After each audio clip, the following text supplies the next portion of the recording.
Are you a physicalist? I hope so, because I want to explain to physicalists what it's like to be a dualist, or at least a dualist like me.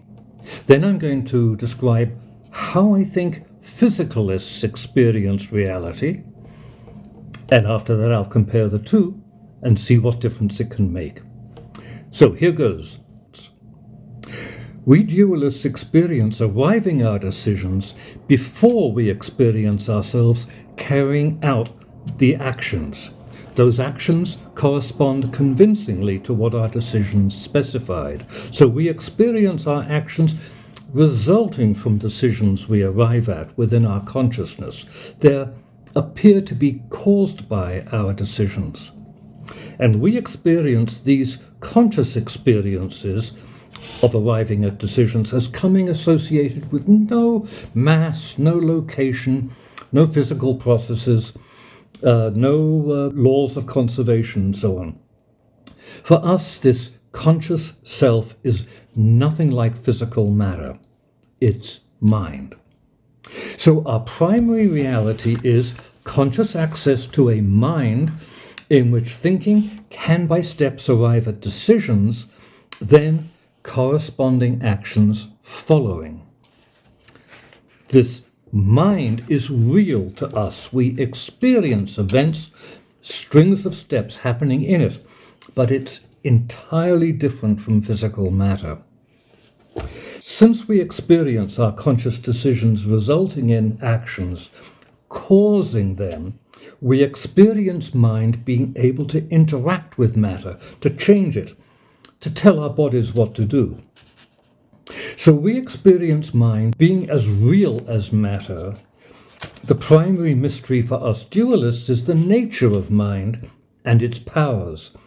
Brain and body are merely physical machinery that we're provided with to execute decisions that we arrive at in mind. For how brain and body work, we return to science. More important to us is how mind works and how we can make it work better.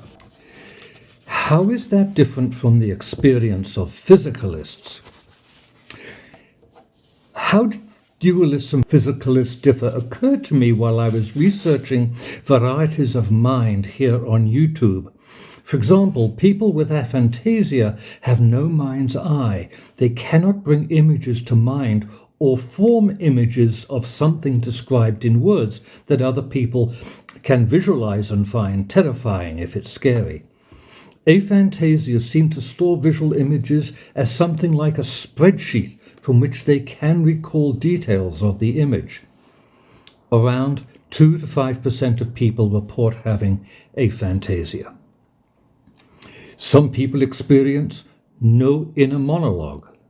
Others experience it all the time. It's like you talking to yourself. Along with such reports, I came across a woman testifying to how, though she was aware of the outside world, cognition, she wasn't aware of her own thinking. Questions and challenges posed to her seemed to pass through her awareness and vanish behind a curtain. Responses would then emerge that she would deliver by speaking, for example. Sometimes she learned of her responses only when she heard herself delivering them. Despite this, an accompanying friend said this woman appeared as smart as anyone else, showing no sign of having unusual experience. It occurred to me that this woman's account of her experience would be like those of physicalists. It calls for nothing more than a purely physical brain and body behind that curtain, not anything non-physical. Any experience of a decision accompanying the response would appear either with the response or after it, not as the cause of the response, but more as an after effect, probably a rationalization accompanying the response to make it more credible. So for her, experiencing such rationales for her responses implied nothing important about herself or the world. They could be illusions. It wouldn't make any difference. Am I suggesting there's a deficiency in physicalists, a big slice of consciousness they're missing? Well, yes. But while I'm embarrassed to suggest this, I find it confirmed by how dualists and physicalists defend their convictions about reality. Dualists point to their experience of conscious decision-making that they assume we all share. Physicalists seem unpersuaded. They prefer to shift the context to the law court and ask, how can you tell the truth of someone else's account of why they did something? Are they responsible? If I'm right, this is the question they're always having to answer about themselves. How far can I trust the reasons I came up with for what I do? Isn't that just an after-the-fact byproduct of the body acting? Something thrown into consciousness by the brain as a shadow? Probably nothing but a self-serving rationale. While reading books by physicalists defending physicalism, I seldom come across accounts of conscious thinking, mainly of awareness of questions and challenges, and of responses to them. Over the phone, one physicalist admitted to me he didn't experience conscious thinking. So there are my two differences. If you think I have sold physicalism short, please come up with your own differences. The differences, as I see them, summarized. Dualists value primarily mental experience and abilities that they will strive to develop further, the impulse behind the humanities. Physicalists value primarily scientific findings, particularly about the brain, neuroscience. Can we really differ so fundamentally about the nature of reality? Maybe yes, because we dualists lack a vocabulary as rich as that of physicalists for describing what's real. We can do little besides argue for free will against physical determinism that we assume amounts to fatalism. Is that true? Do physicalists experience fatalism? Feel impotent? If not, why not? Can we together come up with a richer discourse about the nature of reality? Maybe, rather than tackle the difference, we prefer to shift reference to it into fields such as politics, where we can argue about proxies for our different realities, such as support for the sciences versus the humanities, suppressing awareness of our difference about reality. Well, here's a field where our differences are not suppressed. Our difference about ultimate reality come to the fore. How we evolved. This is the aspect of our reality difference that interests me most, and maybe can showcase our difference most clearly. Crucial is, what must our mechanism of evolution account for? What's purely physical about us, our bodies and brains, or these plus our mental experiences and capabilities, along with mind being able to interact with what's physical about us? In this context, progress in physics has given physicalists enough credibility for them to define for us our official origin story. We evolved primarily through purely physical processes, the modern synthesis of natural selection and genetic mutation.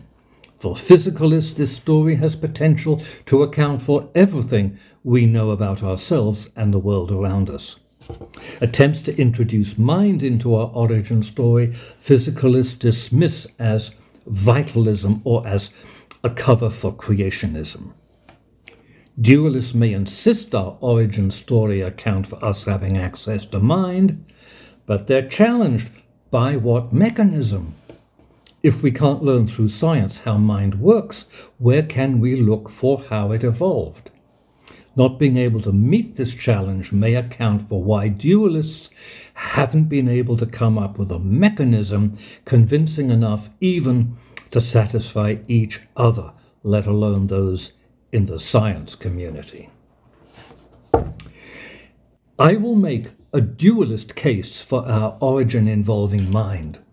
What's involved is we dualists experience evolution having made us capable of conscious thought, within which we can arrive at decisions and make our bodies carry out those decisions. What this means is, most abstractly, evolutionary processes must be able to transact in some way in terms of mind. This can be true because, unlike science, evolution doesn't require proof of the existence of something to employ it. It may employ it simply because it finds it works. So absence of scientific proof for mind doesn't rule out evolution being able to employ it.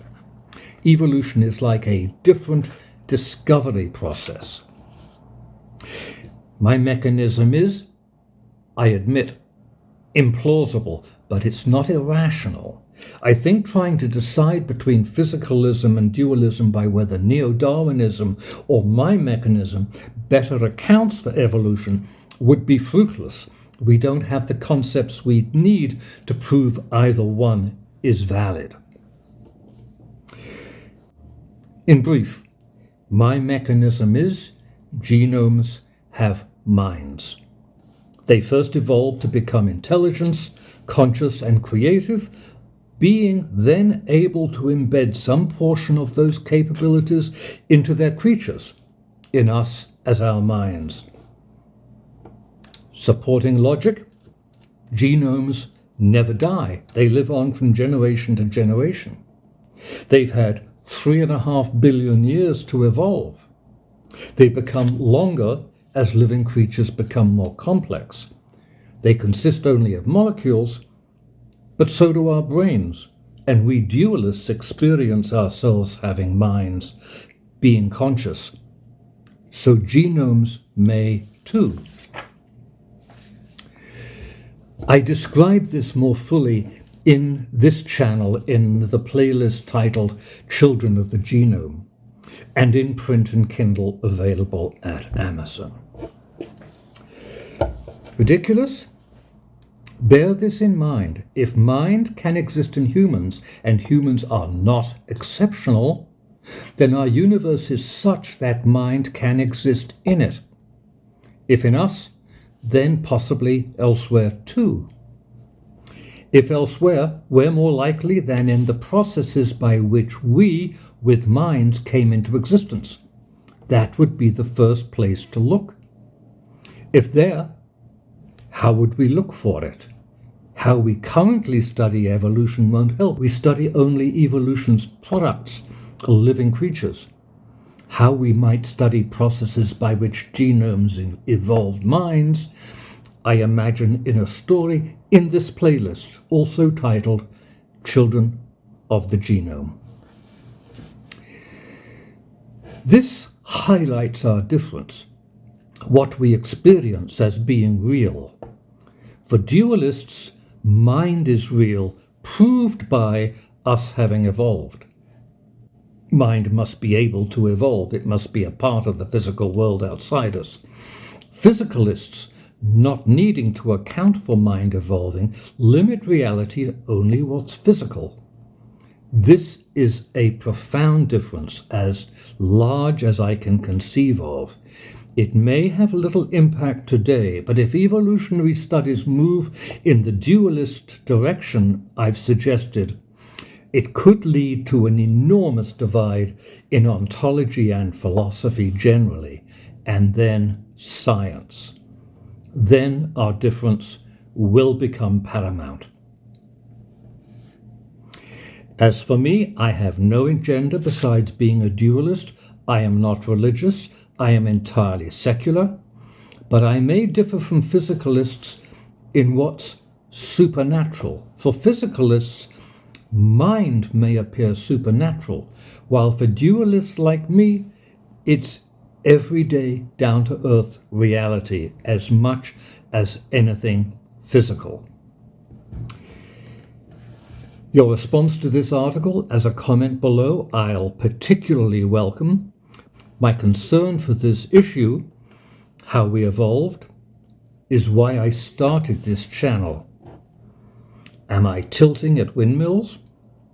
To help me, I've posted a survey asking you to tell me what it's like to experience being a physicalist